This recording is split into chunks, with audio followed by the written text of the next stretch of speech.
আমরা ভুটানের tiger nest মনেস্টারিতে যাচ্ছিলাম।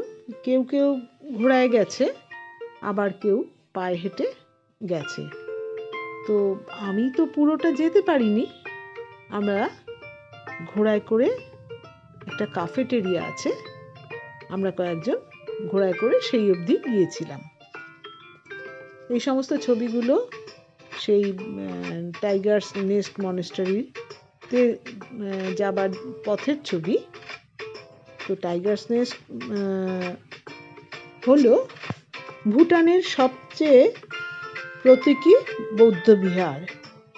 পারো উপত্যকা থেকে প্রায় 3000 মিটার উঁচুতে একটি পাহাড়ের ধারে নাটকীয়ভাবে অবস্থিত এটি গুরু রিনপোচে এবং একটি বাঘিনীর পবিত্র ইতিহাসের জন্য বিখ্যাত। এটি 17th সেঞ্চুরির একটি পবিত্র মঠ। অনুমান করা হয় 1692 সালে এটি তৈরি হয়েছিল।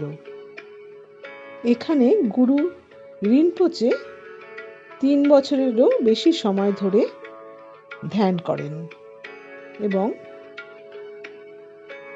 এখানে তিনি বাঘিনীর পিঠের ওপরে চড়ে উড়ে এসেছিলেন বলে মনে করা হয়।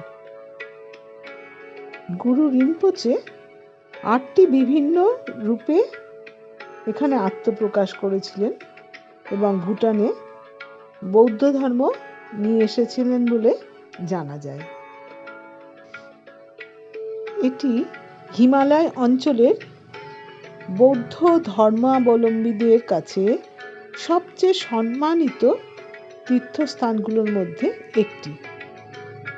এই কমপ্লেক্সটিতে 4টি প্রধান মন্দির এবং আবাসিক ভবন রয়েছে, যা পাথরের সিঁড়ি এবং সেতু দ্বারা সংযুক্ত।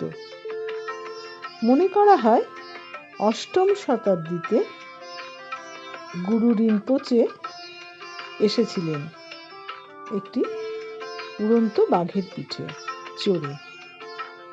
যদিও স্থানটি শতাব্দীর পর শতাব্দী ধরে ধ্যানের স্থান হিসেবে কাজ করেছে, প্রকৃত মন্দির কমপ্লেক্সটি 1692 সালের আগে তেনজিং রাবকে দ্বারা নির্মিত হয়েছিল।